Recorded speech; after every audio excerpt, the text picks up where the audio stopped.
number 348, effective until 9 a.m. This watch includes the following counties: North Carolina, William, and Columbus. Remember, the tornado watching conditions are suitable for the development of severe weather, including tornadoes, large hail, and damaging winds in and close to the watched area.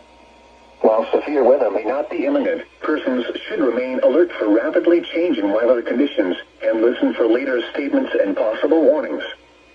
Stay tuned to NOAA weather radio, commercial radio and television outlets, or internet sources for the latest severe weather information.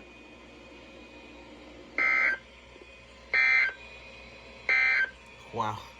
And now taking a look at the